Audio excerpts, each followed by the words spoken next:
O selo Sabedoria Arcana tem a honra de apresentar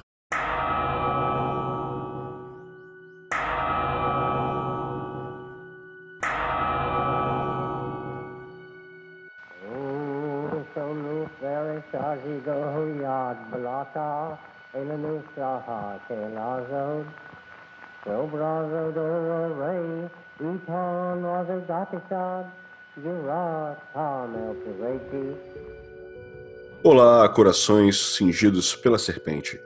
Estamos aqui para gravar mais um episódio de nosso podcast, que é o fruto do projeto Sabedoria Arcana, que visa divulgar o conhecimento arcano através de livros, cursos e esse podcast. Aproveite para visitar o nosso site www.sabedoriaarcana.com.br e o nosso Instagram, @sabedoriaarcana, para acompanhar as novidades. Serão todos sempre muito bem-vindos e lá vocês verão os lançamentos de nossos podcasts, cada um dos novos episódios, bem como o lançamento dos novos livros. Nosso podcast de hoje é sobre um assunto que permeia praticamente todos os episódios do nosso podcast, que é magia. O que é magia? Eu tenho certeza que todos vocês já ouviram em algum momento alguém questionar o que é magia. Por que vocês praticam ou estudam magia, né? E eu imagino que vocês também tenham se perguntado: por que eu estudo magia? O que isso acrescenta na minha vida? O que isso muda? Né? Que tipo de mudança, ou que tipo de melhoria isso traz para a minha vida? Ou às vezes até, por que minha vida está dando tão errado se eu estudo e pratico magia? Né? Tenho certeza que em algum momento esse tipo de questionamento já apareceu. E a gente vai tentar abordar e entender um pouquinho hoje, não só o conceito de o que é magia, mas também a historicidade, né, desse tipo de prática, desse tipo de conhecimento. Desde quando a gente começa a ouvir esse termo, as diversas civilizações que praticaram e estudaram esse tipo de conhecimento, e até os dias de hoje, né, que a gente tem uma miríade de livros, uma miríade de ordens místico-mágicas e uma miríade de pessoas que se dizem os grandes mestres da magia. Então, em conjunto com os meus dois companheiros de sempre, Adílio Jorge Marques, seja bem-vindo. Olá, Luiz. Olá, Dinho, tudo bom? Prazer poder estar aí de novo com vocês e mais uma discussão muito interessante. Dentro dessa ideia do projeto Sabedoria Arcana, né, como você falou aí, com livros e com o nosso podcast, o nosso site, espero que a gente possa estar contribuindo, né, com informações. A gente tem recebido muitos retornos, até acho que é interessante depois comentar, né, de ouvintes sobre o nosso podcast. Eu acho isso bem legal, né, críticas muito boas, acho que só estimula a gente a continuar. E hoje vamos falar sobre esse tema que é extremamente vasto, né? Que é claro que a gente não vai esgotar o que é magia num bate-papo, num podcast só, mas deixar as sementinhas aí para o pessoal poder ler, estudar e discutir. E Lincoln Mansur Coelho. Fala, meus irmãos, mais uma vez é um prazer estar com vocês, e principalmente para debater esse tema aí, né? Que é tão interessante, e como dizia a minha saudosa feiticeira na época da minha adolescência, no mundo inverso, né, isso não é tecnologia, é magia mesmo, né? Muito bem, muito bem. A tecnocracia. Tecnologia de tecnocracia. Então, foi interessante até o Adílio ter tocado nesse assunto do retorno que a gente tem dos ouvintes, porque realmente a gente tem recebido algumas mensagens por e-mail. Se vocês tiverem vontade também de mandar, por favor, entrem em nosso site, mandem as mensagens pelo site ou mandem as mensagens pela página da Sabedoria Arcana no Facebook. Serão sempre muito bem-vindos e serão sempre respondidos. E às vezes a gente recebe algumas solicitações também, né? Algumas pessoas que querem ouvir sobre determinados assuntos, né? Querem expandir um pouco mais do seu conhecimento. E é importante também a gente informar vocês que a gente procura abordar os conhecimentos, né, e os temas sempre com algum especialista na área, né? Caso a gente não tenha alguma experiência prática e vivencial, a gente procura convidar outras pessoas, né? Como é o caso de vários podcasts anteriores que vocês já ouviram, como por exemplo sobre druidismo, sobre tarô de Thoth, sobre astrologia, né? E futuros podcasts também. Então, por exemplo, a gente não tem muita vivência com voodooísmo, né? E a gente já recebeu solicitação para abordar esse assunto. Então, o que a gente faz, né? Qual o processo? A gente procura uma pessoa que a gente entenda como referência na área, que tem uma vivência prática, né? Uma vivência de estudo profundo, não apenas como curioso. E a gente senta, convida e fazemos o podcast. Então, sempre que vocês solicitarem algum assunto, se vocês quiserem, podem inclusive indicar pessoas que vocês consideram como referências naquela área de conhecimento, que a gente vai avaliar, vamos julgar e, se possível, convidaremos a pessoa para participar de uma mesa redonda conosco, participando do podcast, né? Então, todas as mensagens, sendo críticas positivas, críticas construtivas e solicitação de temas, serão sempre muito bem-vindas, ok? E dando prosseguimento ao nosso conteúdo de hoje, a primeira coisa que a gente tem que entender aqui é o conceito, né, do que é magia, né? Então, a gente tem vários estudiosos, temos várias pessoas que se tornaram referências ao longo desses últimos séculos no estudo da magia. Um deles, um dos mais modernos que nós temos, que foi Aleister Crowley, do século passado, do século XX, que ele dizia que magia é a arte de realizar mudanças de realizar ou provocar mudanças de acordo com a sua vontade, ou a partir da sua vontade. Então, essa é uma explicação que eu acho muito interessante, porque a gente vai ver outros estudiosos, como o próprio Eliphas Levi, que vai trazer a questão dos 4 verbos do mago, né? Saber, querer, ousar e calar, né? E o querer, né? O saber e o querer estão intimamente conectados com esse conceito de a arte de provocar mudanças de acordo com a sua vontade, né? Então, a gente tem outros estudiosos também, pessoas altamente gabaritadas, né? E eu gostaria que vocês, meus queridos Adílio e Lincoln, abordassem alguns outros conceitos, né? Vamos debater um pouquinho aqui sobre as mais diversas classificações que nós temos sobre o que é magia, né? Então, por favor, a palavra é de vocês. Esse é um tema bem vasto, né? Como eu estava comentando no início, essa definição do Crowley, que eu acho bem interessante, está no Magic, mas está saindo a segunda parte em breve, pela Sabedoria Arcana, é uma definição das mais modernas e talvez das mais abrangentes. Porque quando usa a questão da vontade e a ideia, vontade com V maiúsculo, né, que isso por si só já carrega a doutrina de Telemann profundamente nessa frase, e a ideia de causar mudanças, ela vai muito de encontro, no caso ainda dessa definição do Crowley, do iluminismo científico e daquilo que você pode provocar de mudanças, sendo que elas possam ser, de alguma maneira, mensuráveis, estudadas, identificáveis pelo estudante magia. Não é muito diferente, talvez, de um personagem que o Crowley gosta de dizer, gostava, né, de dizer que era a reencarnação, que eu ali classifico, você também já mencionou aí, que num determinado livro, A História da Magia, ele coloca que magia é a arte de produzir efeitos sem causa. Os dois falam de causalidade, de mudança, de uma maneira implícita nessas definições, e trazem um pouco dessa experiência da antiguidade de alguém que se diz em contato com determinadas energias, né?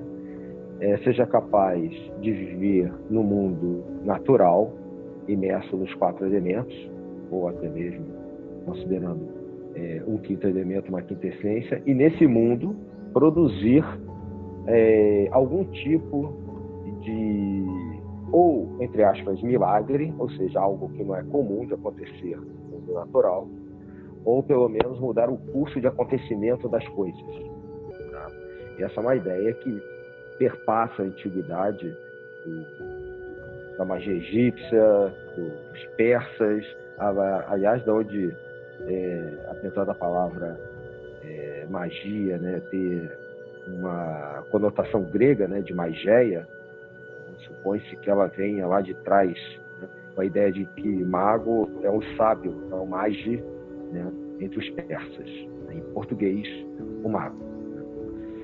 E o Pierre Piobi, o Eliphas Levianin, né, mesmo dentro da Golden Dawn, trabalha-se com definições modernas de magia, modernas independente do século, você está falando aí do século XVIII, XIX, ou início do século XX, mas moderna em relação a essa antiguidade que eu estou falando aí, dos persas, dos egípcios e tal, né, tratando de um livro, de uma terminologia que é muito comum encontrar em capa de livro, no título do livro, que é a alta magia. Tem, no caso, o dogma ritual de alta magia, por exemplo, o formulário de alta magia do Piobi, né? E essa caracterização a mais da magia, ela também é muito debatida, porque entra naquela questão de que que é uma alta magia? Então quer dizer que existe uma baixa magia, e alguns desses autores discutem muito isso. Isso está dentro de algumas religiões, a gente encontra isso no espiritismo, por exemplo, e até algumas linhagens druídicas. A alta magia, tratando dos altos seres, das energias dos planos superiores, como diz Papos, que define magia, usando a definição de que magia é uma relação de amor, é algo muito, até quase platônico, assim, né? Mais aberta a definição, né? Mas uma alta magia, e segundo o Piobi, tem que trabalhar com pelo menos uma característica de 3 naturezas. Ele coloca isso no livro dele chamado Formulário de Alta Magia, justamente, que é a natureza magnética, ligada à parte terrestre, a natureza vital, com a energia humana, né? E o que ele chama de natureza essencial, que é cósmica, algo mais sutil, vamos dizer assim. Mas em todos os casos, se você pegar o livro, o próprio livro sobre a história da magia, o próprio Papos, quando vai descrever, né, como ele entende e coloca nas suas obras a parte mágica, ele vai ver que isso faz parte quase ou do cotidiano de todos os povos da antiguidade, até mesmo dos contemporâneos deles, sendo que antigamente, muitas das vezes, de uma maneira mais comum, e em alguns outros momentos da história europeia, né, ocidental, meio que escondida, né, por causa da religião vigente, mas que não deixava de fazer parte também do cotidiano. E por não deixar de fazer parte do cotidiano, levava a uma conceituação contrária, que era, bom, então existe uma baixa magia? Né? Bom, provavelmente sim, se você quiser usar essa classificação desses caras, né? Hoje em dia, eu acho que ela não seria talvez a mais acertada, né? Como diz o Levi no livro História da Magia. Existe magia branca, cinzenta ou negra. São definições que a gente pode debater aqui, mas que eu já estou colocando só para instigar, né, na definição do que é magia, porque não é algo simples de ser feito, né? Definir o que é magia. Agora, é interessante você ter citado essa diferenciação entre alta magia e baixa magia, porque a gente vê um momento que foi bem emblemático no livro do Dogma Ritual da Alta Magia, né, onde o próprio Eliphas Levi coloca o nome de alta magia, né, no seu livro, e existe uma técnica em que muitas pessoas considerariam como baixa magia, que é a necromancia, e o Eliphas Levi, ele pratica isso, né? Existe um relato no livro dele que ele faz isso com Apolônio de Tiana. Ele, inclusive, ele foi financiado para fazer essa operação com Apolônio de Tiana. A gente vê uma pessoa que coloca o nome na técnica dele de alta magia, mas que pratica necromancia, que teoricamente seria uma técnica de baixa magia. Então a gente vê que nesse ponto aí, novamente, né, é uma área meio cinzenta, né, você tentar utilizar termos de bom e mal para classificar algo, né, que teoricamente não é nem bom nem mal. Os propósitos são de acordo com o magista. Sim. E algumas escolas definem que não existe magia branca nem magia negra. Nem magia cinzenta, nem amarela, nem azul, né? Existem até algumas definições que colocam que a cor da magia depende da cor do planeta, do elemento, ou até do incenso que você está trabalhando. Então, se eu for trabalhar com, sei lá, mercúrio e usar as cores amarela, o âmbar e etc., ou se for trabalhar com um pantáculo solar, uma energia do sol, e for trabalhar com dourado e tal, eu vou estar fazendo uma energia amarela, uma energia dourada. Se eu for trabalhar com Saturno, vou trabalhar com chumbo, com a cor do chumbo negro. Então, a conotação de magia branca, magia negra, acompanha um certo preconceito que pode ser característico e demanda um estudo mais aprofundado nesse sentido, não nego isso, mas acompanha um certo preconceito, provavelmente cristão, em relação ao tema, principalmente nos séculos do Renascimento até o século XIX, quando entre o século XVIII e XIX você vê uma explosão de intelectuais, de pessoas que publicam muita coisa, que é o que a gente usa hoje como base, e principalmente a partir de um camarada, e vem antes, e que em bibliotecas, imerso num monte de papiros, textos espaçados e livros, muitos que já nem existem mais, e um camarada que consegue sintetizar isso, que é o Cornelius Agrippa. O Cornelius Agrippa é a fonte de muitos desses caras que a gente cita, Papos, mesmo Levi, mesmo mais modernamente, Crowley, etc., o Piobi, e eu só estou mencionando aqui até como uma menção de justiça, a lembrança de um camarada que conseguiu formatar num livro muito grande, até que tem publicado aqui em português, algumas das chaves principais que são usadas pelo que a gente chama de magia. Que, aliás, o Piobi diz que são 3 tipos de magia, além de usar o termo alta e baixa, que é a teurgia, que ele chama de magia iniciática, e a gente escuta isso muito dentro do martinismo, se é teurgia, se não é teurgia. A alta magia, que é o que ele chama de magia usual, a mais comum, vamos dizer assim. E a feitiçaria, que seria a magia deformada, aquela que tem seria aquela de usar para o ego, para fazer o mal e etc. Talvez aí se aproxime um pouco do que o Crowley fala de magia também, quando ele tem aquele embate lá com o Osman Spé sobre se ele está fazendo magia negra ou não, quando usa alguma coisa a serviço próprio, sem ser em busca do sagrado anjo guardião, daqueles que são aí do métier tenebro. Mas só por essas entradas assim já dá para ver que a palavrinha ali com poucas letras, ela demanda uma análise realmente assim, detalhada, com bastante vagar, porque senão a gente pode cair em preconceitos comuns. Call it magic. Call it true. Call it magic. When I'm with you, and I just got broken into two. Still I call it magic when I'm next to you.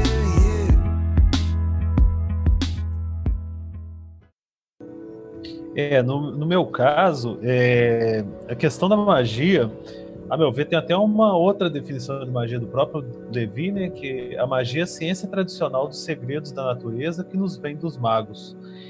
E num outro dicionário também define, né, como a arte de aplicar causas naturais para produzir efeitos surpreendentes. Então, nesse quesito assim, mais de natural e principalmente até nessa questão de ocorrer mudanças, né, a própria John Fortune, ela utiliza-se dessa definição de magia do Crowley e expande um pouco, né, que em vez de utilizar, né, a magia, a ciência, a arte de fazer com que ocorra mudanças de acordo com a vontade, ela coloca, né, as mudanças na consciência de acordo com a vontade. E principalmente levando em conta essa questão da consciência, né, é porque, e de uma forma bem natural, de magia natural, eu entendo que a magia, né, ela é uma forma de você acessar que na antiguidade até então algo que não se conhecia, que é o inconsciente. Então, o mago, na verdade, é aquele cara que ele tem acesso a ou que ele se busca, né, um acesso a essa parcela da nossa mente, né, a mente inconsciente, que a gente só vai ter noção dessa parte inconsciente, né, a partir agora do final do século XIX, início do século XX aí, quando começam estudos dentro desse campo. Então, ele se utiliza, assim, né, pelo menos o entendimento que eu tenho, desse inconsciente para poder conseguir não necessariamente ficar rico, fazer coisas assim desse tipo, a casa até de que faça chover e tudo mais, né, mas principalmente acho que o resultado da magia, a princípio, parte-se de uma parte consciencial. E somente a partir da mudança dessa consciência é que a gente consegue, né, agir de tal forma no meio para alcançar o efeito desejado. Existe até no livro da Chave Meia do Rei de Salomão, né, fala que a magia é o mais elevado, o mais absoluto e o mais divino conhecimento da filosofia da natureza, sendo aplicados agentes verdadeiros e pacientes adequados, efeitos estranhos e admiráveis serão produzidos. Donde mágicos são profundos e diligentes pesquisadores da natureza. Mas essa natureza, principalmente, eu acho que essa natureza inconsciente, essa natureza humana, inconsciente, que até então, era até recentemente, era algo desconhecido por todos nós. E a forma como que a gente tinha, né, de acessá-la, mergulhando nesse abismo do eu, né,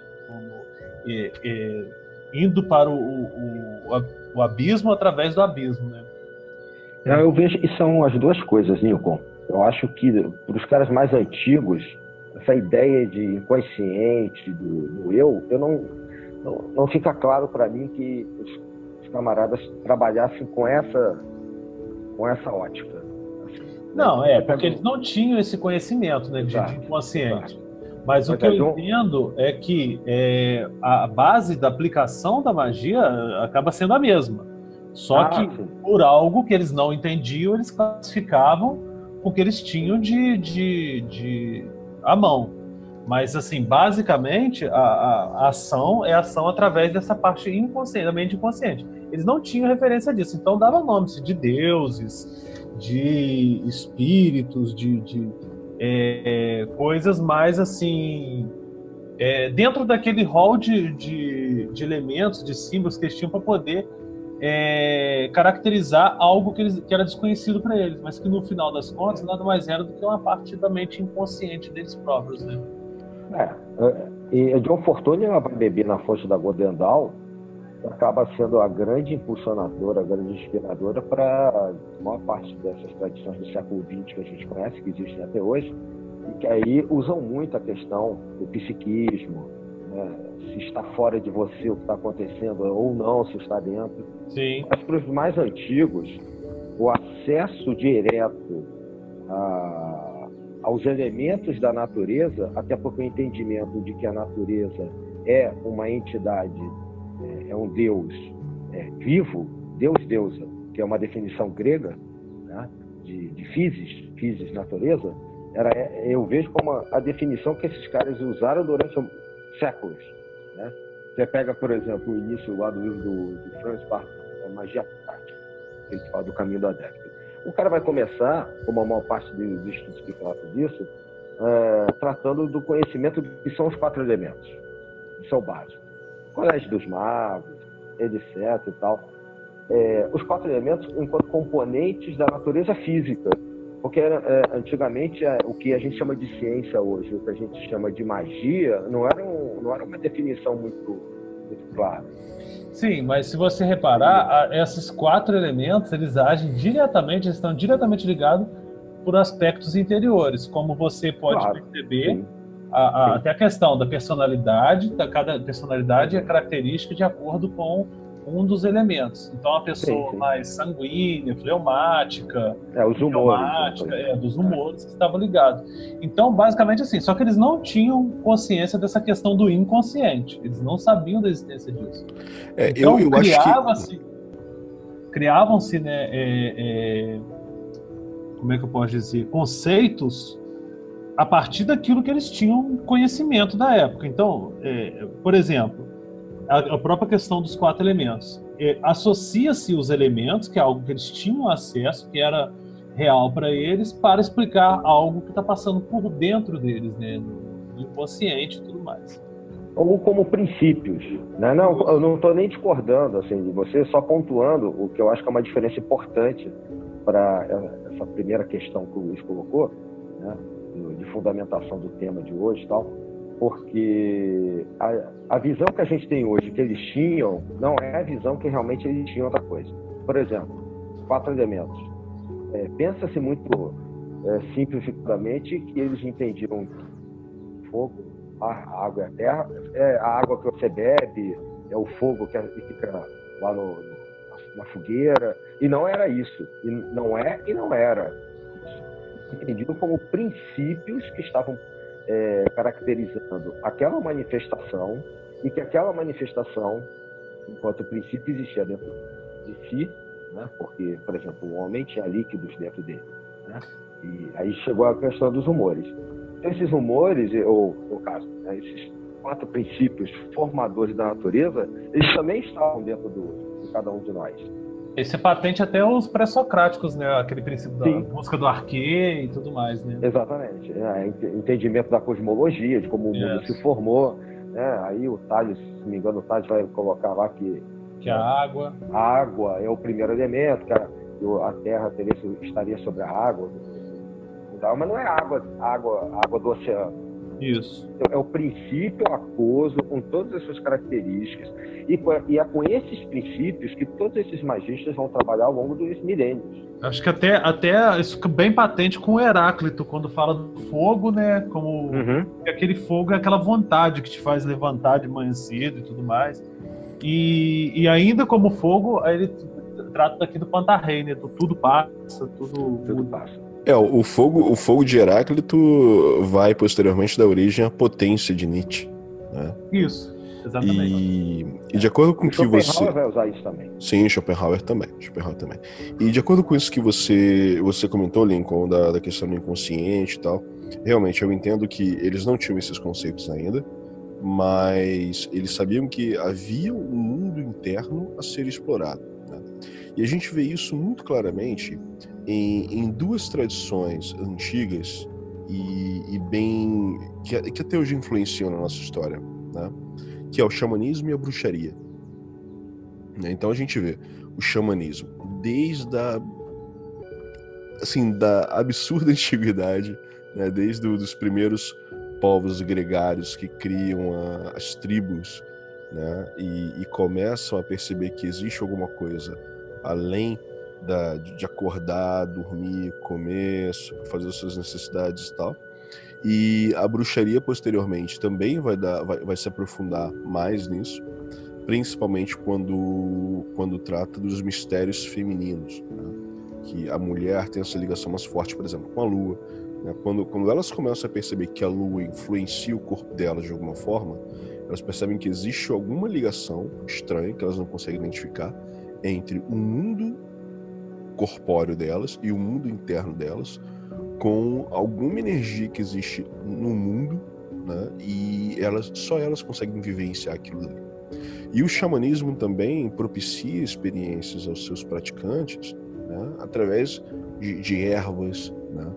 Que hoje em dia nós consideramos como drogas, mas para eles eram instrumentos de poder, para você conseguir contactar o seu animal de poder, ou conseguir contactar as entidades que habitam ali nas florestas e cuidam das plantas, dos animais, ou seja lá o que for, né? E aí a gente consegue perceber que o poder deles não estava no exterior, mas estava na maneira como eles conseguiam lidar com o mundo interior deles. E o processo de uma pessoa se tornar um xamã era basicamente esse, né? A pessoa, ela passava por era quase como o mito do herói, né? Mas não no mundo externo, mas sim no mundo interno, né? Era um processo de morte e renascimento, né? A morte daquele ser, né? Que desce até os infernos, mas esse inferno poderia muito bem ser análogo aos seus mundos subterrâneos internos, renascendo como uma nova pessoa, que tem controle do seu próprio ser e tem um conhecimento mais além do que as demais pessoas da tribo. Então, nesse aspecto, eu acho que a gente consegue entender um pouco desse uso do inconsciente ou subconsciente por essa galera mais antiga, né, que nem tinha livros na época, não tinha impressão, não tinha nada disso, era um conhecimento passado de boca para ouvido, né, algo muito mais antigo.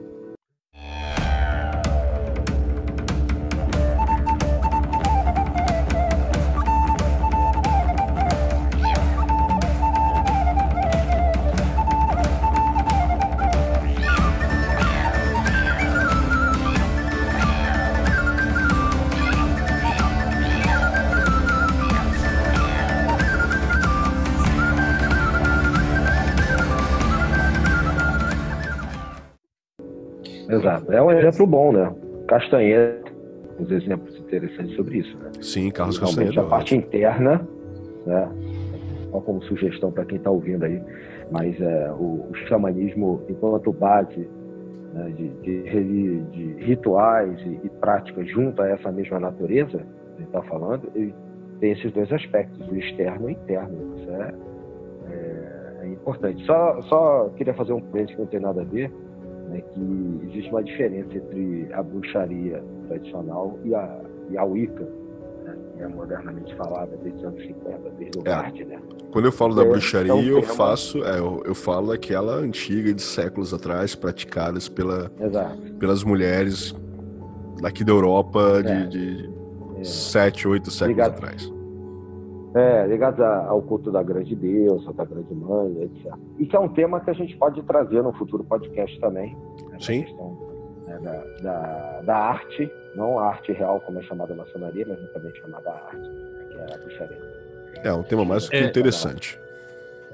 É verdade. Só fazendo um comentário que até nessa questão do xamanismo tem um pesquisador que é escritor, filósofo, etnobotânico, psiconauta, historiador norte-americano, chamado Terence McKenna, que ele tem uma teoria interessante, né, que até mesmo o que deu o elo de ligação que permitiu, né, os primeiros primatas a se evoluírem de tal forma a criar os primeiros hominídeos, teria sido na situação de que, ao coletar frutas no alto das árvores, eles faltou alimentos, eles descem e começam a procurar alimento no chão. E ao procurar, eles reviram fezes de outros animais.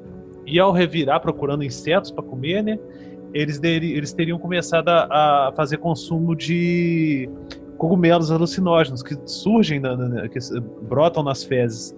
E isso teria sido o que mudou a fisicoquímica do cérebro e permitiu a evolução dos primeiros primatas. Claro, não é nada comprovado, mas é no mínimo uma teoria interessante, porque começaria exatamente a partir dessa relação do homem com esses mundos interiores, que esses cogumelos seriam a primeira experiência que poderia, num sentido desse, né, de a um mundo espiritual, a um mundo além do mundo natural, né?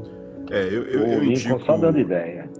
Eu indico a leitura e que vocês assistam os vídeos, né, tanto do Terence McKenna como do Timothy Leary também, porque ele, apesar dele trabalhar com LSD e tal, a visão dele do LSD não era como uma droga recreativa, mas uma droga para Verdade. trazer alterações nos mundos internos. Mas além disso, eu indicaria também aos nossos ouvintes assistirem um documentário, né, tá gratuito na internet, chamado Maria Sabina, Mulher Espírito.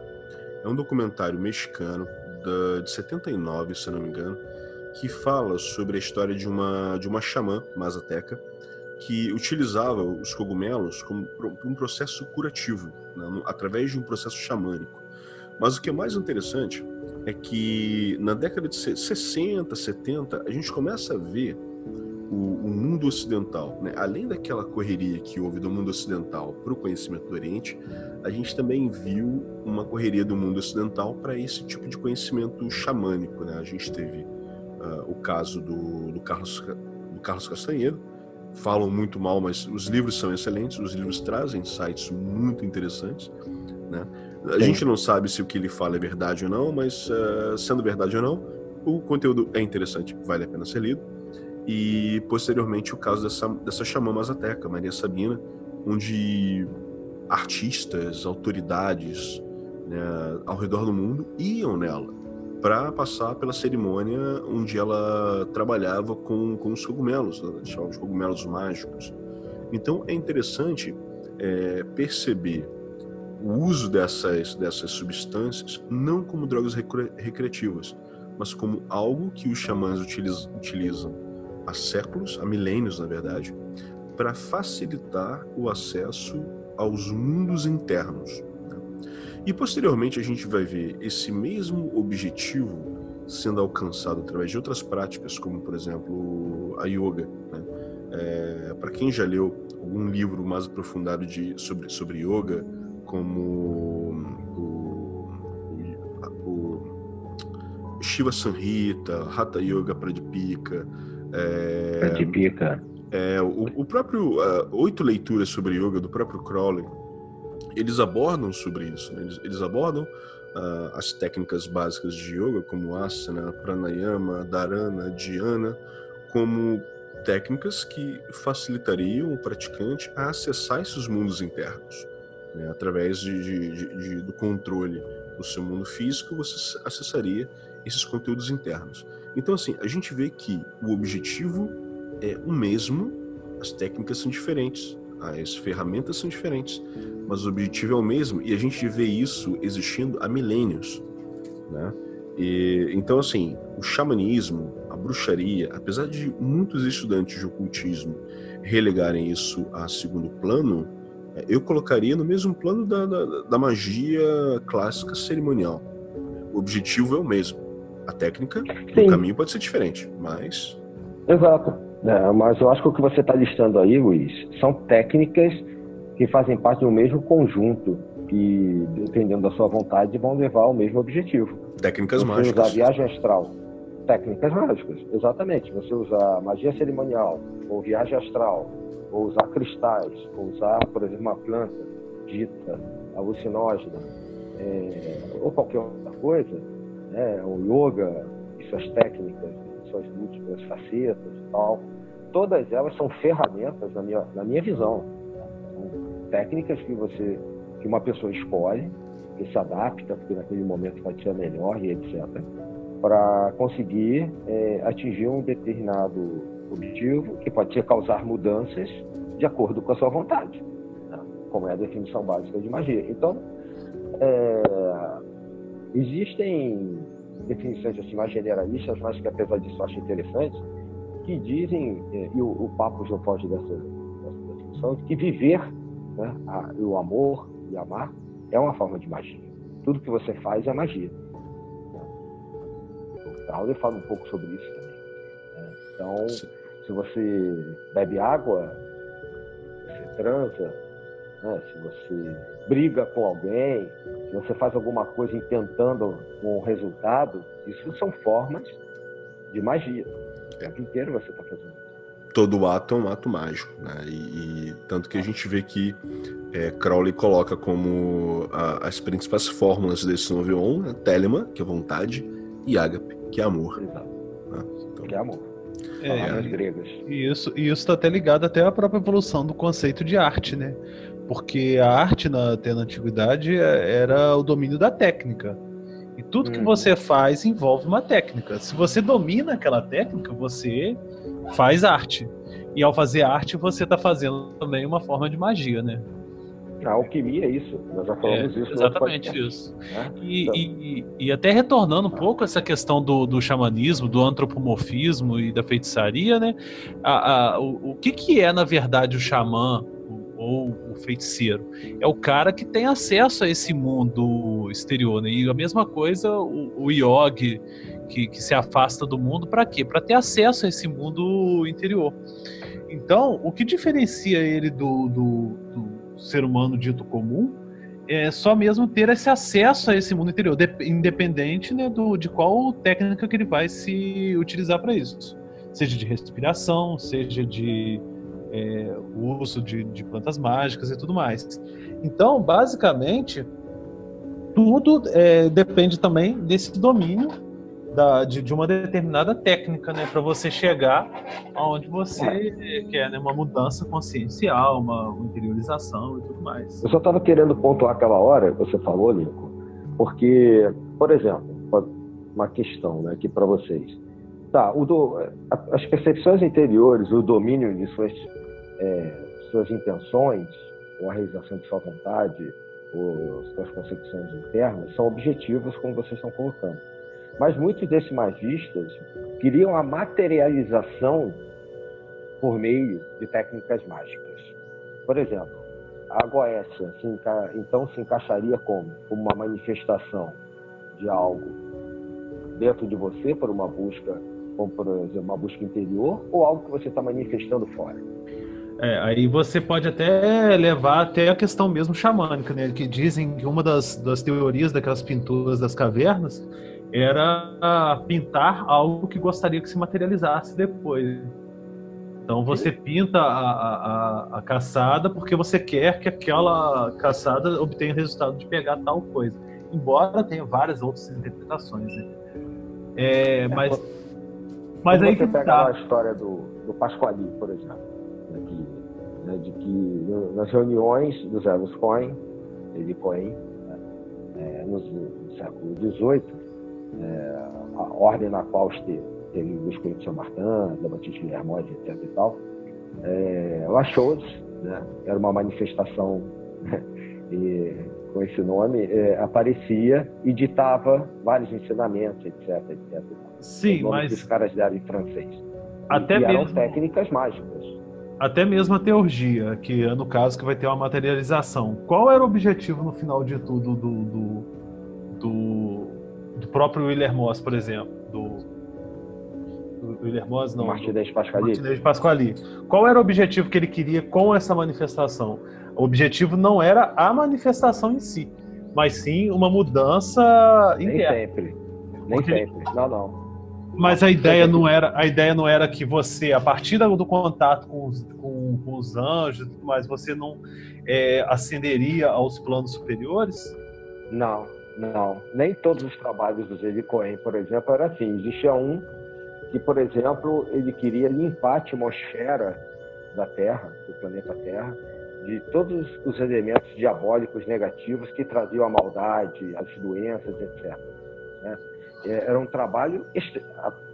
Aí que tá, né? Vamos discutir se é interno ou se não é esse negócio. Mas é um trabalho para fora, como um trabalho de limpeza astral. Entendeu? Mas coletivo. Não coletivo e para a humanidade. Não era tipo um ritual menor do pentagrama que você faz no teu quarto. Entendeu? Que é para limpar aquele ambientezinho de 6 metros quadrados. Ele está falando da aura do planeta. E, por exemplo, no caso da manifestação dessa entidade aí, que eles deram aquele nome, né, Lachoso e tal, a ideia era que, se essa entidade era um ser superior que eles conseguiam manifestar neste plano, né, que tipo de ensinamentos práticos eles podiam dar. E esses cadernos foram anotados, manuscritos, acabaram depois na mão do Villermoz, que segundo se sabe, segundo ele diz, destruiu a maior parte, né, mais na frente, quando tudo isso já tinha acabado, né, quando ele estava constituído, que isso fosse retificado na maçonaria. E essas manifestações eram físicas, por exemplo. Não tinha aquela intencionalidade do tipo... Como, por exemplo, se eu vou fazer um boneco, dito um boneco de voodoo para matar alguém. Eu não estou fazendo nada, você pode dizer que não é alta magia. Por isso que eu coloquei aquelas definições no começo. Pode chamar de que você quiser, de magia negra, cinza, amarela, não importa, baixa magia. Aí eu faço um bonequinho físico, intenciono prejudicar alguém com aquilo ali. Eu estou tratando desse plano. Não tem nada a ver com, na minha visão, posso estar errado, né? Assim, com uma questão que trate meramente de uma elevação interna espiritual. Não, mas nem sempre é para elevar, né? Às vezes é para baixar também, né? Ou para agir nesse plano físico. Que é aí que eu estou querendo colocar. Eu acho que muitas das vezes a magia foi usada ao longo de toda a história.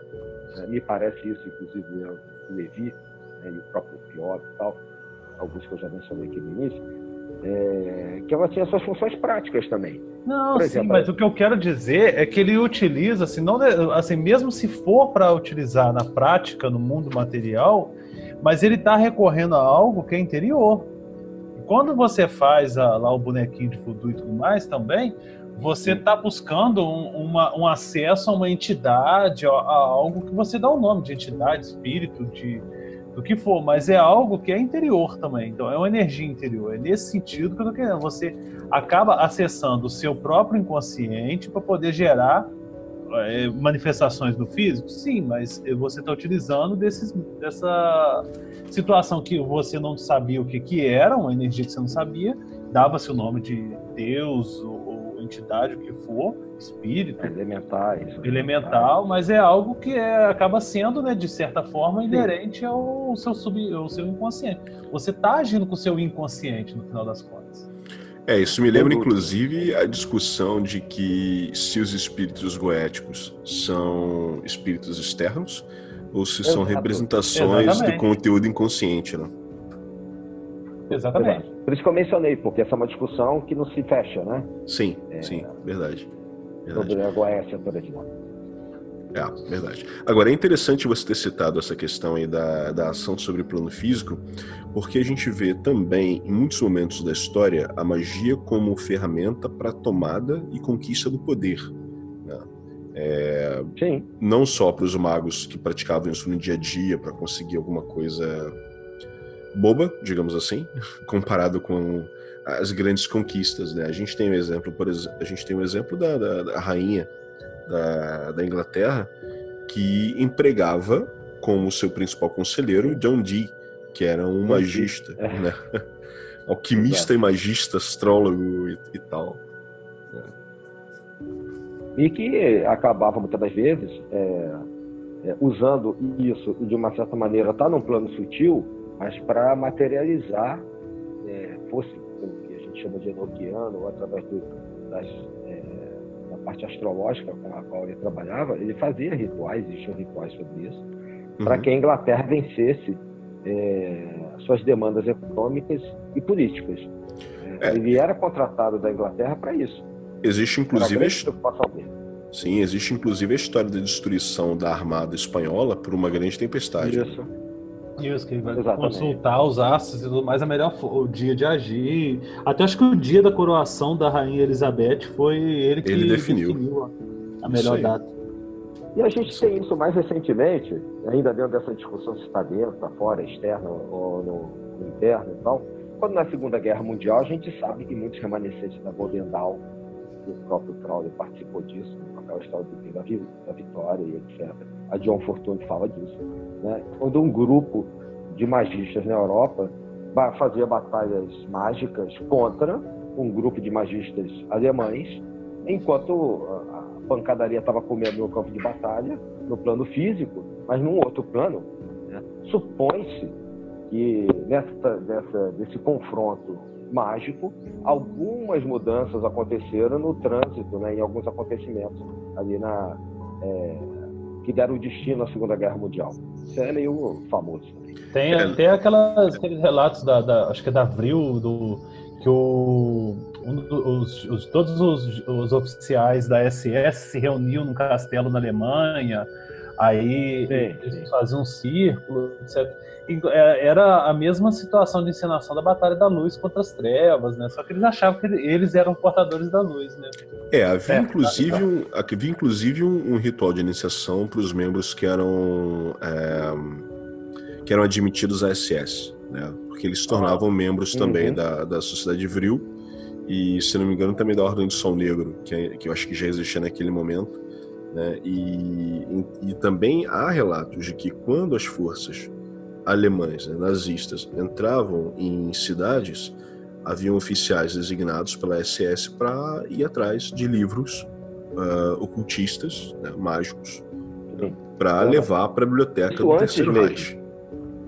Antes mesmo da guerra começar, eles começaram a fazer isso. Existem filmagens sobre isso deles no Tibete. Já lá no Tibete.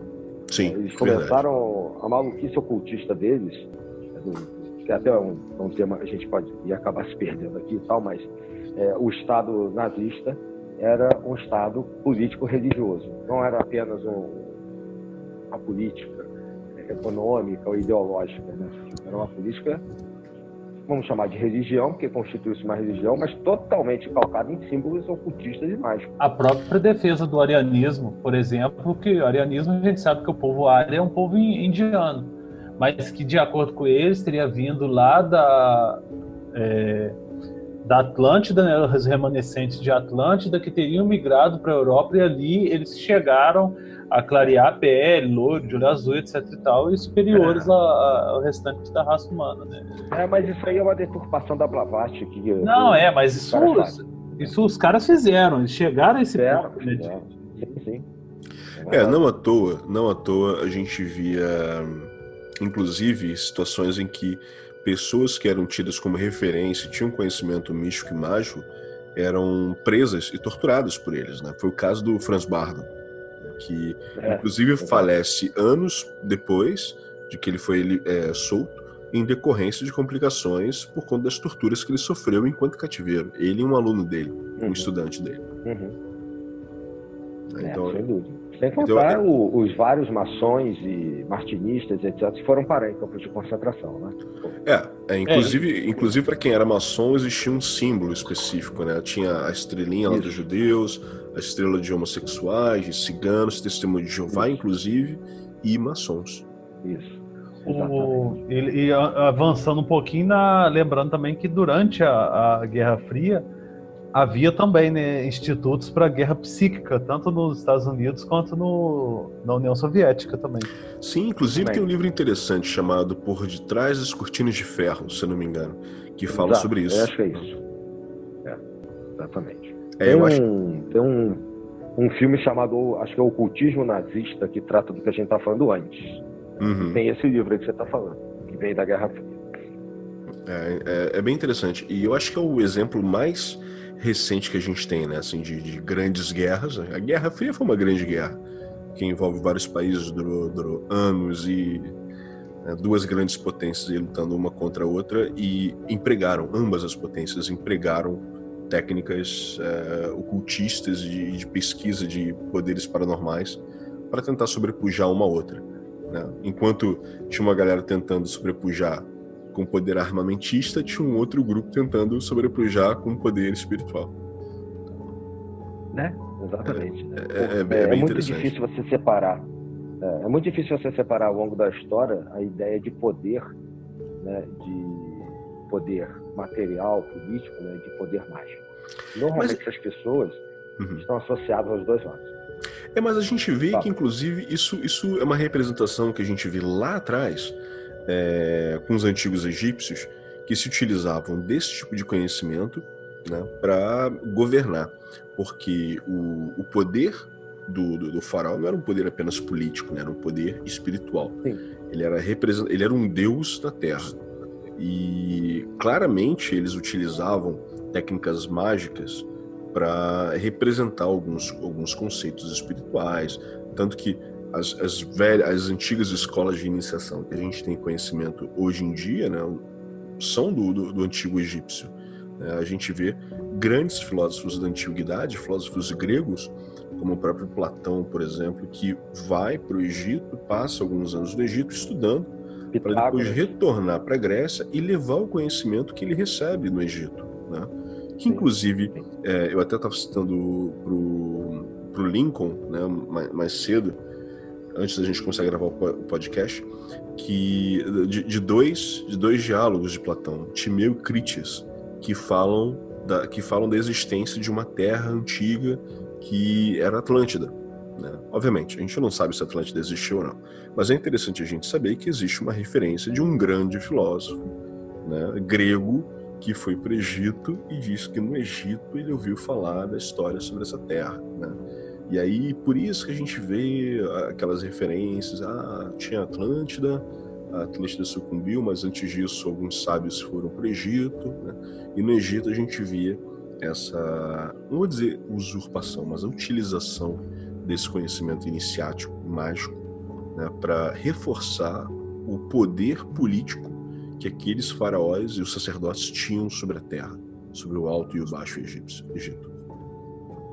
Essa influência do Egito chega muito na gente justamente por esses gregos, né? A Pitágoras vai viajar por lá e vários outros.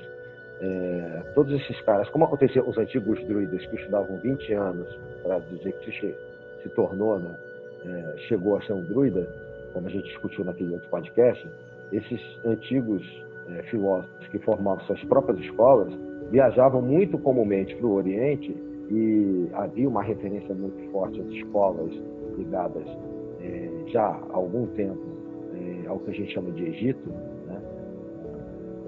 A Terra Negra, o local da Terra Negra, que trazia uma antiguidade de conhecimentos que depois eles levaram para o que a gente chama de Helênico e tal, e chegaram até a gente.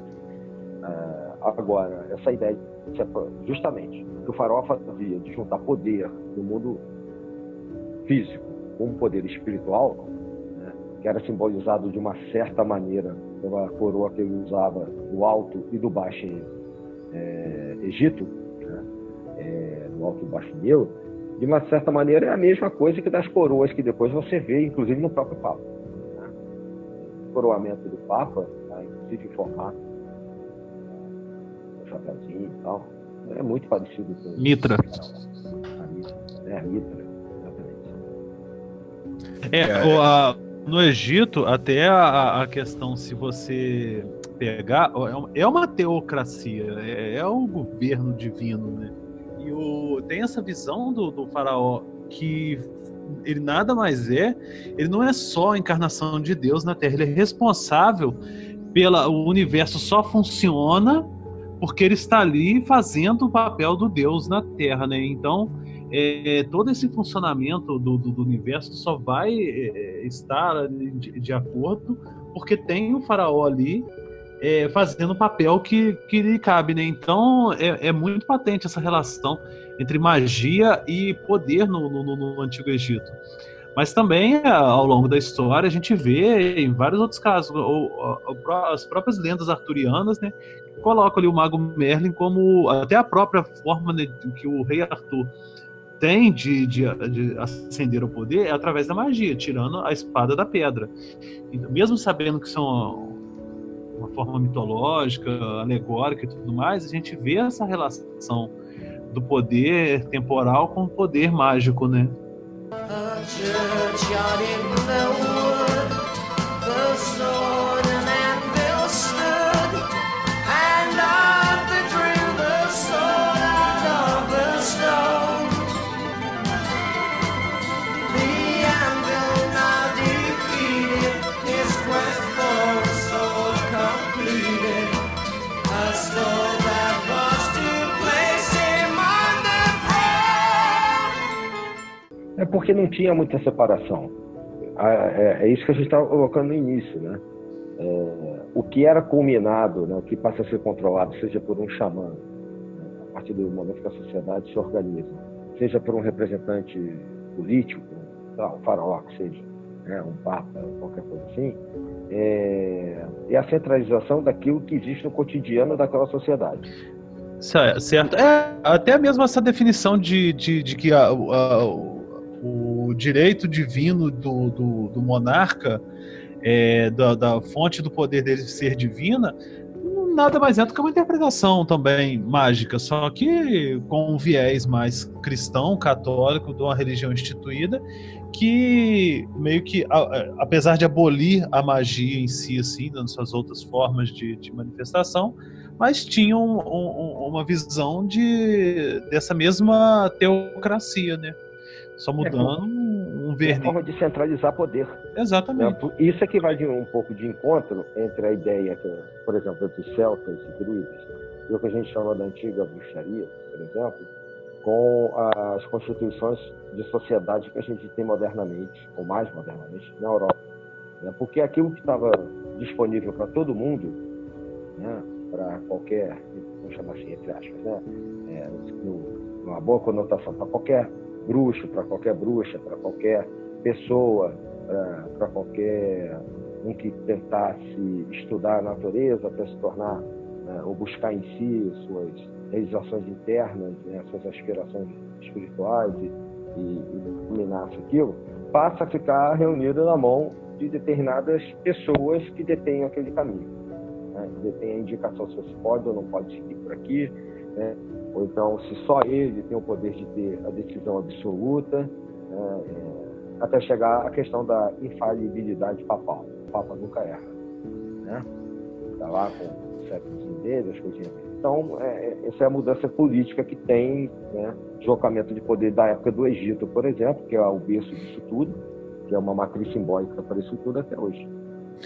Mas é importante a gente ver que, posteriormente, essa galera que vai para o Egito, estuda, aprende, depois volta para a Grécia, eles começam a fazer um movimento de democratização desse tipo de conhecimento, né? Obviamente, eles permanecem com os véus, né, entre o conhecimento esotérico e o conhecimento exotérico, mas eles democratizam o processo de aproximação com a divindade que teoricamente traria esse conhecimento místico mágico, né?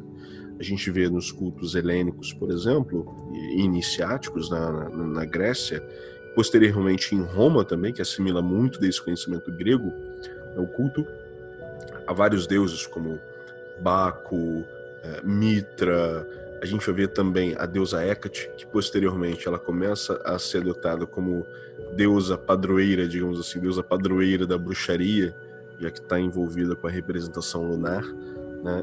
Enquanto que no Egito isso era algo um pouco mais elitizado, era basicamente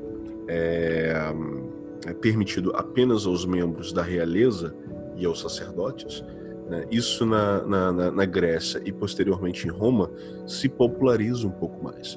Obviamente que a gente vai continuar a ver a mesma situação que posteriormente a gente vê com outras religiões, né? O povão participa dos cultos exotéricos, né? E uns poucos iniciados entendem o que realmente está acontecendo ali por debaixo dos panos. Os mistérios menores e maiores, né, que tinha lá na antiguidade, por exemplo, é um exemplo patente disso. Justamente.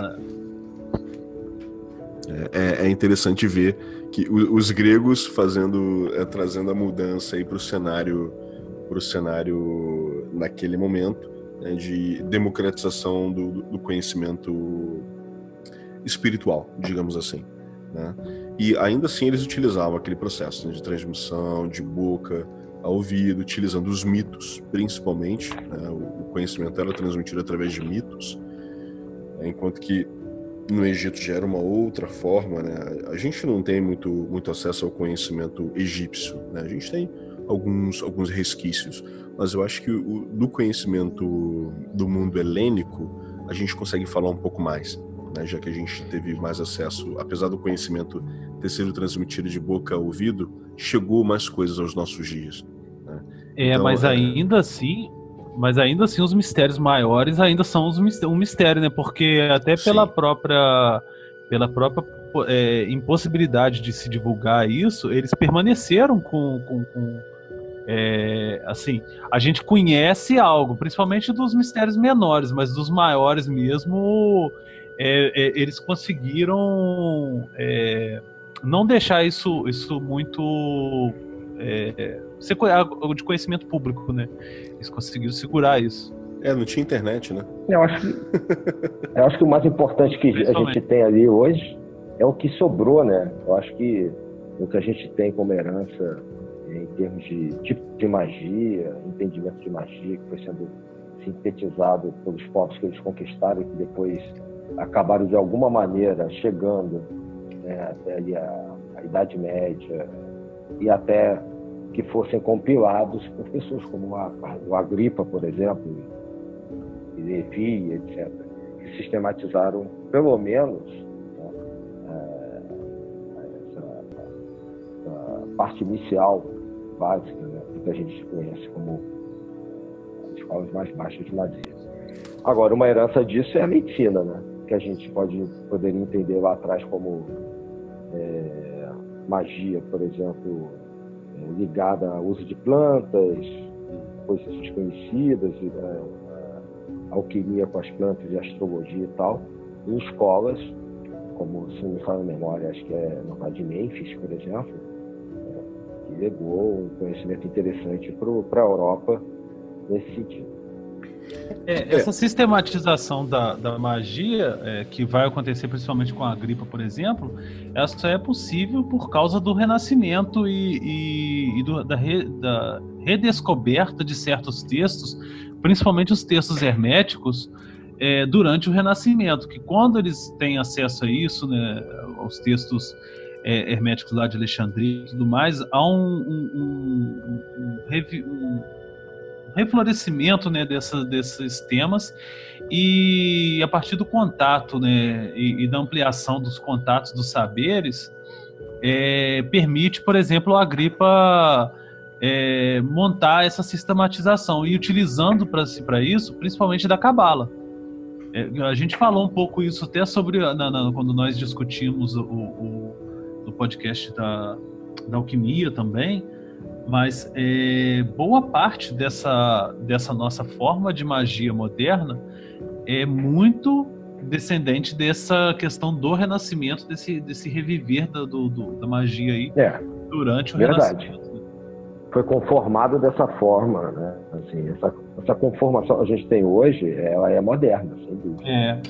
E é basicamente por conta até acho que foram os Médicis que eu esqueci agora o nome do cara que traduz esse corpus hermético, e a partir dali que começa essas novas pesquisas, né? Aí começam a associar, desenvolve, por exemplo, a Cabala cristã. Aí, ao desenvolver uma Cabala cristã, começam a ter uma Cabala esotérica e hermética, e vão vendo que certos conhecimentos ali, eles se completam e formam, até que o Agripa, ele faz essa grande sistematização de todo o conhecimento ocultista, mágico, e assim sucessivamente, né? A ideia de hermetismo é importante, né? Se mencionar aqui. A partir dessa ideia dessa conformação que os gregos deram, que o Luiz estava falando, né? Que é hoje a grande, talvez, base de inspiração, né? Já com essa arrumação que a gente conhece, dada por esses personagens aí que a gente vem mencionando no podcast. O hermetismo acaba sendo a grande base, né, a grande vedete dada pelos gregos ali. E em relação à Agripa, tem um livro que eu acho que a Amadas que editou, né, que são um livro, 3 livros de filosofia oculta, lembrei, que é um livro até meio grande, que dá mais ou menos uma ideia disso para quem adquirir aí. Na verdade não são 3, está faltando um livro ali, deveria ser 4, mas de qualquer maneira é uma obra que dá uma boa noção daquilo que a gente está discutindo aqui desse período mais moderno. Eu pessoalmente indico a quem lê bem espanhol a ler a versão do editorial Casas Kier, desse livro da Agripa. Melhor. A versão que eu tenho é incomparável. né? É incomparável. Sim. E já que vocês estão citando a Agripa, é importante também a gente tentar lembrar um pouco esse caminho todo que vem da antiga Grécia, de Roma até a Europa, né, na época medieval, já que a Agripa é ali do século XV. Como é que era a vida, né, dessa galera durante a era medieval que praticava e estudava magia? Porque a gente vê 2 pesos, 2 medidas, né?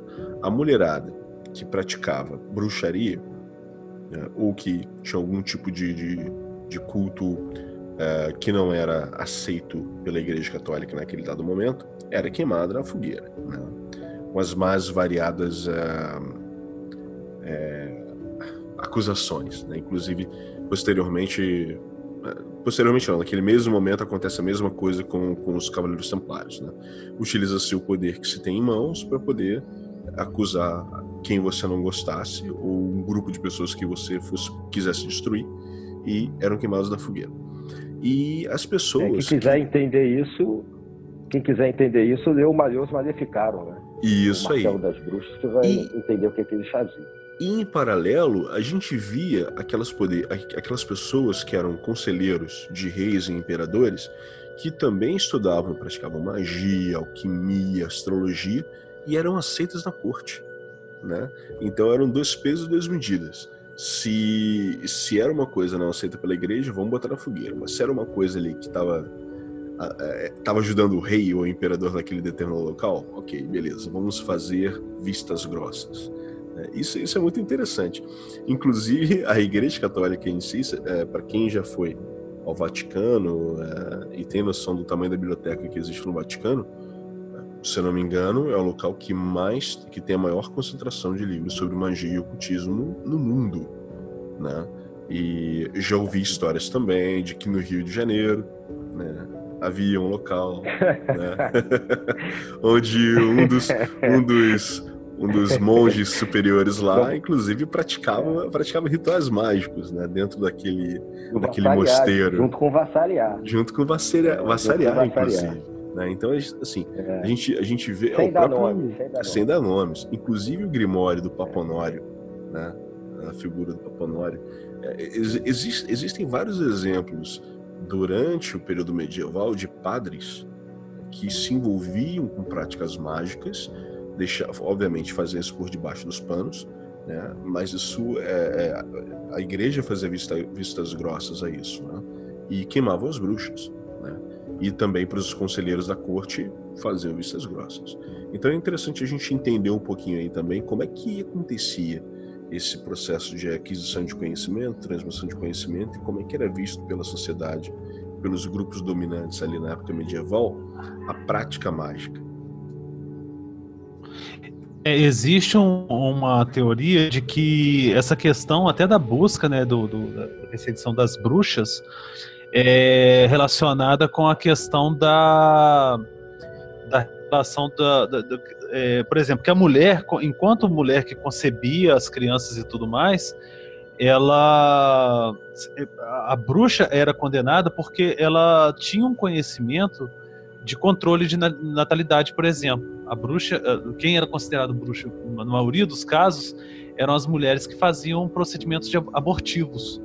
Então, se ela aborta, ela tem um controle sobre a vida que está sendo gerada, ela teria controle também da produção de crianças que seriam depois ligadas, úteis ao mercado de trabalho. No caso, assim, mercado de trabalho no sentido de trabalhar no campo e tudo mais. Então, elas são consideradas bruxas exatamente e perseguidas, as mulheres, por elas terem esse tipo de conhecimento e essa relação. Então, seria interessante também, porque muda um pouco também a questão, vai uma discussão mais além, né, de que o tipo de procedimento mágico que a mulher tinha, na verdade, era um conhecimento muito mais prático e ligado a seu próprio corpo, do que necessariamente um conhecimento mágico que esses outros mágicos, né, teriam de adivinhos e tudo mais. Então, acho que é interessante essa questão, se eu não me engano, é abordada naquele novo livro, A História da Bruxaria, da editora Aleph. Se eu não me engano, são eles que tratam essa questão. Eu achei muito interessante essa nova visão que se dá, né, a questão da caça das bruxas, né? Tem um livro que é A História da Magia na Idade Média, que trata dessas questões, né? Mas a gente vai cair de novo naquela questão da centralização de poder, né, que a gente está mencionando agora há pouco, porque principalmente nos países ou reinos mais fervorosamente católicos, esse tipo de permissividade, mesmo dentro da corte, começou a não acontecer mais. Acontecia de maneira escondida, né? Quando o John Dee está aí tendo a permissão para trabalhar com isso, ele está numa outra realidade religiosa, que não é a mesma, por exemplo, que está acontecendo na França, que está acontecendo em Portugal. Então, a partir mais do final da Idade Média, esse tipo de trabalho que a gente está discutindo aqui, astrologia, adivinhação, magia, tudo isso passa a ser visto, catalogado e proibido, de uma maneira assim, mais generalista, como magia negra, como invocação do demônio, etc, etc. E aí tem esse lance que chega nas mulheres, né? Até porque também as mulheres ficavam em casa e trabalhavam, né, com vegetais, né? Pegavam plantas e etc, e trabalhavam com ungüentos e com coisas ligadas à cura. Isso acabou também resvalando muito nelas, né? E aí, assim, a partir do momento que você tem uma nova visão do cristianismo com a reforma, a gente vê que, apesar de todas as características da reforma, alguns países que não são católicos têm maior permissividade para trabalhar com isso. E chega uma época também, já saindo da Idade Média, do Renascimento, depois do Renascimento a coisa muda bastante, e do Renascimento para a Idade Moderna, em que esse tipo de amarra, de proibição, praticamente fica, o que está no papel é uma coisa, o que se faz é outra. Né? E a gente pode ir, por exemplo, pela França do século XVIII, né, que com o advento do iluminismo, por exemplo, mesmo antes da total separação, de política e religião com a Revolução Francesa, como essas ordens surgem aos borbotões, né, ritos maçônicos, ordens mágicas que iam usar o fone e tal, surgem aos borbotões na França.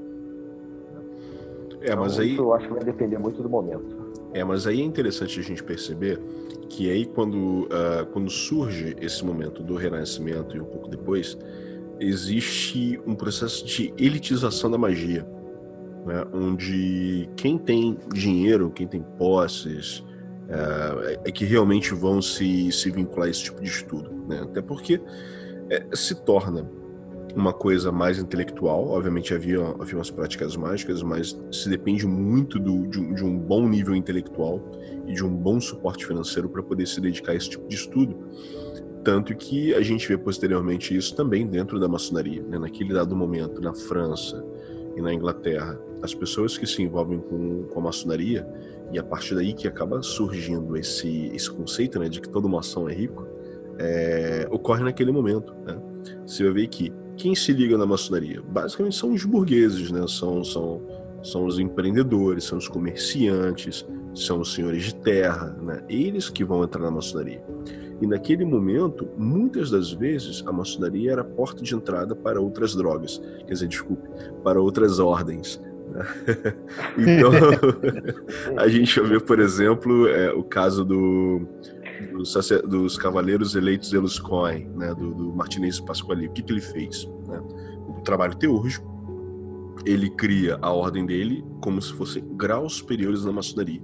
Então, para você acessar esse trabalho teúrgico, você tinha que ser pelo menos mestre maçom.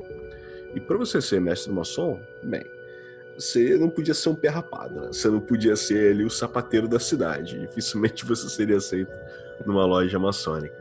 Então, ocorre essa elitização desse tipo de conhecimento, né? E tudo aquilo que vem do povo, que vem dali dos camponeses e tal, passa a ser nomeado como feitiçaria. Passa a ser relegado a segundo plano e de baixa importância, né?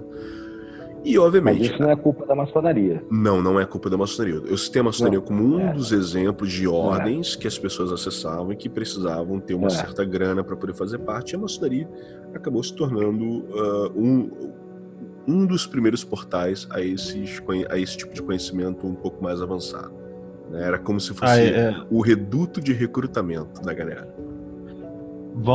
A gente pode até fazer um paralelo com isso aí, né? Aproveitar agora que a gente está num nível assim, um papo mais intelectualizado.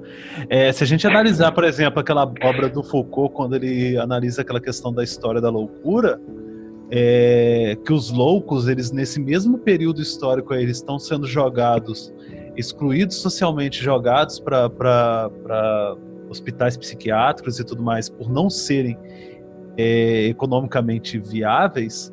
A gente pode colocar até mesmo no mesmo patamar aí, a grosso modo, né, essa questão da própria magia enquanto manifestação popular. Se não tem uma aplicabilidade assim, primeiro, é de gente pobre, então é gente excluída socialmente, e não tem uma aplicabilidade prática social, ele é excluído socialmente, enquanto o rico, ele pode dar o desfrute de fazer isso, porque ele tem meios de subsistência, tempo, recursos para tal.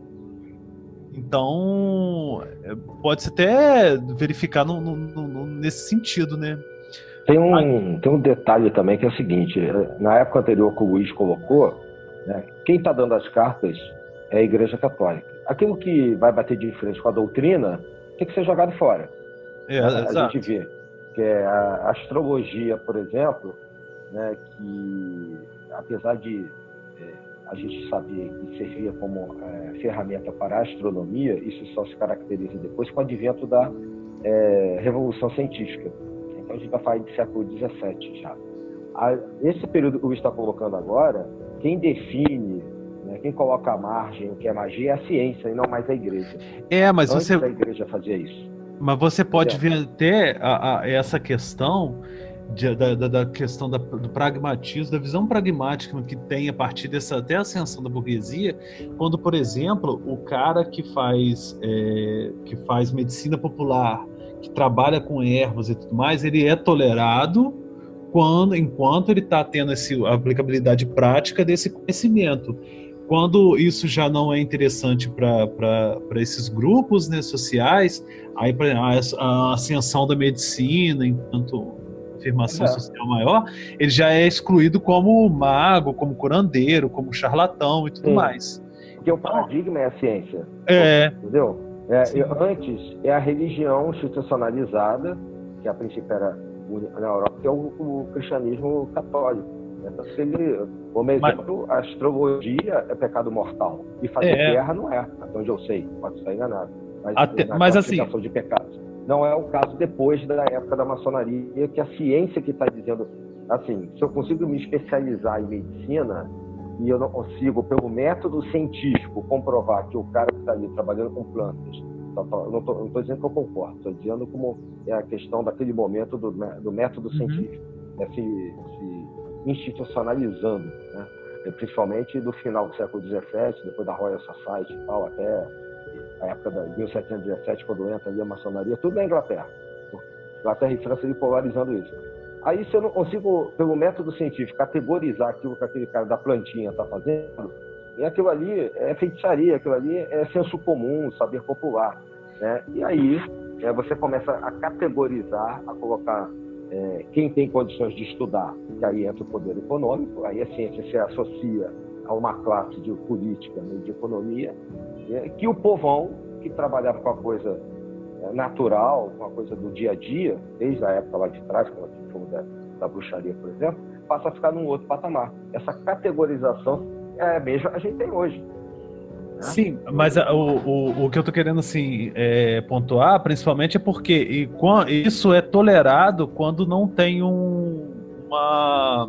por exemplo, digamos, no Brasil, nesse período aí, tinha poucos médicos, alguns cirurgiões, poucos médicos e tudo mais. Então, tolerava-se o uso garrafadas, dessa medicina popular, pela ausência de uma figura que concorresse diretamente, por assim dizer.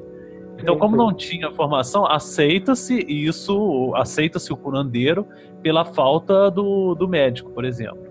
Porque a chegada da ciência aqui se deu de outra maneira do que na Sim, Europa. sim. Porque Mas assim, na Terra- mesmo tendo o médico, mesmo tendo o cirurgião, tem o curandeiro, tem essas formas alternativas, porque pela ausência de Exato. possibilidade de se atender toda a demanda.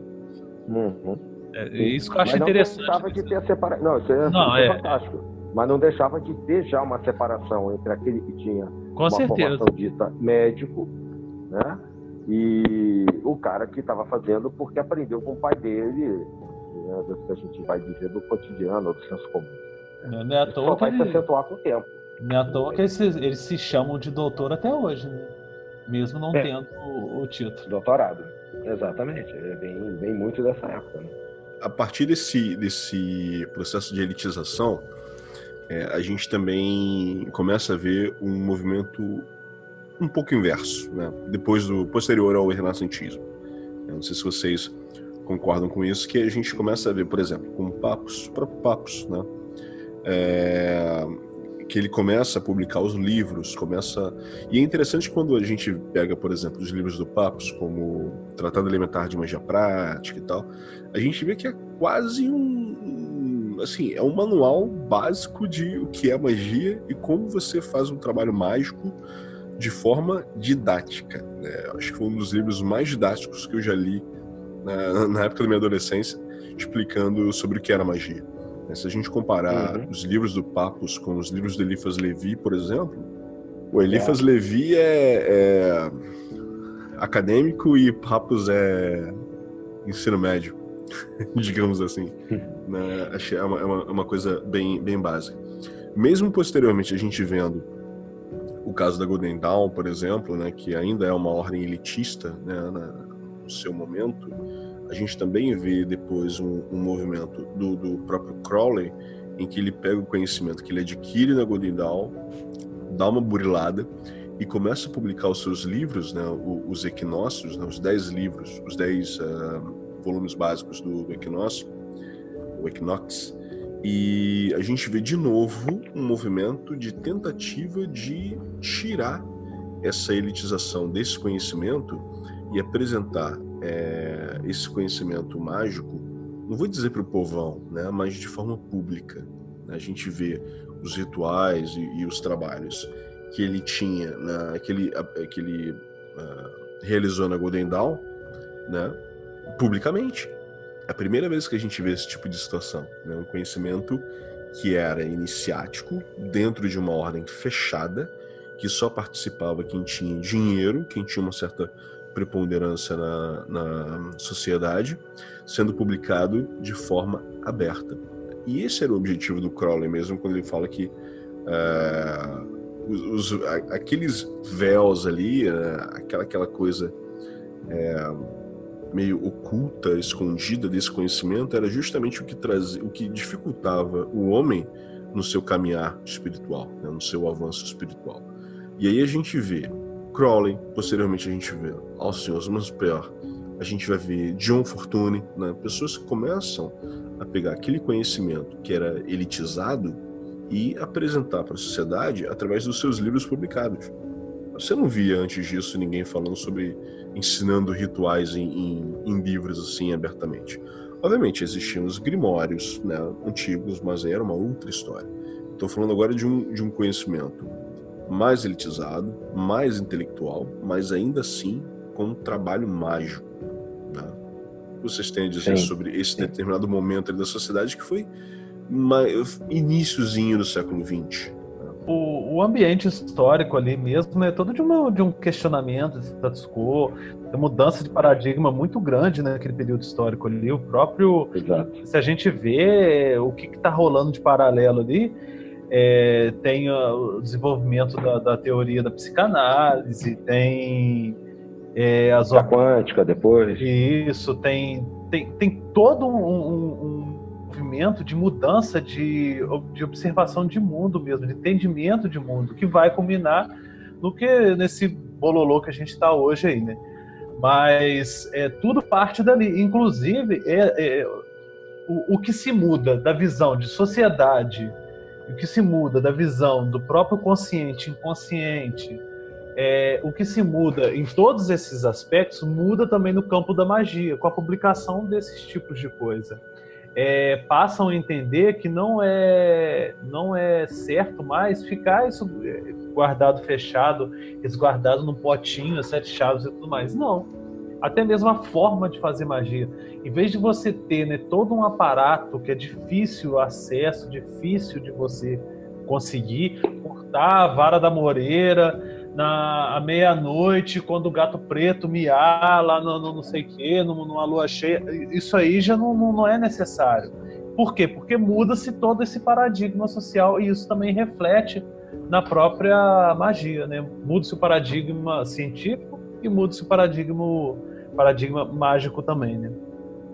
Eu ia falar isso aquela hora, né? O Papus, que o Luiz colocou aí como introdução, ele já faz isso. Ele já percebe esse movimento no final do século XIX e faz quase uma popularização didática, pedagógica daquilo que o Levi, que obviamente ele fala até de Lira, e Patrick, etc., tinham feito. Eu vejo que a magia tem aquele primeiro momento totalmente aberto, né, espalhado pelo mundo, que a gente começou a existir, tal. Depois de muito tempo, isso acaba sendo mais ou menos sistematizado, né, em termos de obras que chegam até a gente a partir ali do final da Idade Média, Renascimento e tal. E tem uma culminância pedagógica nesse período que a gente está falando aqui, no final do século XIX, com esse didatismo todo, né, inclusive com livros que vão comentar os antigos e tal. Havia o próprio Pierre Piot falando isso, né? A gente depois vai ter o Bardon, que já foi mencionado aqui. E quando chega no século XX, é impossível, principalmente depois da Primeira Guerra, apesar de que o Proust se antecipa nessa questão, é impossível você manter tudo fechado. A partir do momento que as comunicações, né, se espalham, você começa a ter sinais de transmissão, né, eletromagnéticos, telégrafo, rádio e radar, e as guerras vão acelerando isso, as 2 grandes guerras, as menores guerras, aí depois você tem satélites, TV e etc. Mesmo que se quisesse, e o Proust é percursor nesse sentido, né, se quisesse manter fechado a 4 portas, né, ou numa biblioteca como o Vaticano faz hoje, tudo isso que a gente discute hoje seria impossível, nem que se quisesse, ainda mais com o advento da internet. Então, eu acho que a magia acompanha essa evolução da humanidade. Ela vai, como o Lincoln falou, vai se adaptando, né, e não é que a magia, como é feita antigamente, deixe de funcionar. Então, por exemplo, fazer um pantáculo, né, na hora de Vênus, você vestido, usando as cores de Vênus, os símbolos de Vênus, para aquela determinada finalidade que aquele planeta dá como característica, não vai deixar todo o aparato no seu oratório, fazer toda a consagração antiga, usando um grimório antigo, não é que ele não vá funcionar. Mas hoje a gente tem, né, uma certa modernização que a gente já comprova, uma questão por exemplo, da teoria do caos, né, do caoísmo, né, no mundo da magia, né, do Zosquia, que nós já conversamos aqui também, em outro podcast. A gente tem atualizações do mundo mágico que tem mostrado também resultados práticos e que são adaptáveis nesse mundo que a gente vive hoje, pós-modernidade, mundo líquido, seja lá o que você queira chamar isso. Bem, meus caros, a gente já tem quase 1h30 de podcast e o Adílio acabou de citar um tema que é interessantíssimo, que é a magia do caos, e nós enxergamos, obviamente, como uma forma de releitura dos conceitos mágicos tradicionais que está completamente alinhado com o mundo que a gente tem hoje em dia. Em primeiro lugar, gostaria de agradecê-los, né, aos nossos queridos ouvintes, por ouvir mais esse episódio conosco e agradecer a participação dos meus queridos irmãos Adílio e Lincoln, mais uma vez. Bom, meus irmãos, Obrigado, Luiz. Valeu aí, Lincoln. É muito bom poder botar aqui de maneira gravada, né, os bate-papos que a gente tem, que a gente teria, e principalmente que a gente tinha quando estávamos próximos, né, aqui no Brasil, e poder compartilhar isso com os ouvintes aí dentro do projeto Sabedoria Arcana, né, não só através do site, dos livros, mas por meio desse podcast aqui. Espero que a gente tenha contribuído, inclusive porque a gente citou obras, né, citamos aqui alguns livros, etc. Espero que a gente tenha contribuído para a troca de ideias. Ninguém aqui é dono da verdade, não só nesse tema, como em todos os podcasts. Damos as nossas opiniões, nossas visões, de acordo com a nossa experiência, tanto prática, que a gente tenta praticar as coisas e os temas que a gente traz aqui, né, quanto teórica também, né? Então é isso. Um abraço aí para vocês e a gente possa se ver em breve fazendo mudanças de acordo com a nossa vontade. Espero, né, que eu ganhe na Mega Sena até lá, acumulado de preferência, se for para mudar a realidade, né? Mas agradeço mais uma vez por vocês me aturarem aí, e não só vocês, Adílio e Luiz, mas também todos os ouvintes, né? E até a próxima, né? Espero que também que não se mentalizam muito forte para poder não romper nenhum aneurisma na cabeça tentando mudar a realidade aparente, mas estamos aí. É isso aí, forte abraço a todos, até a próxima, 93. Até a próxima. Até a próxima aí, valeu.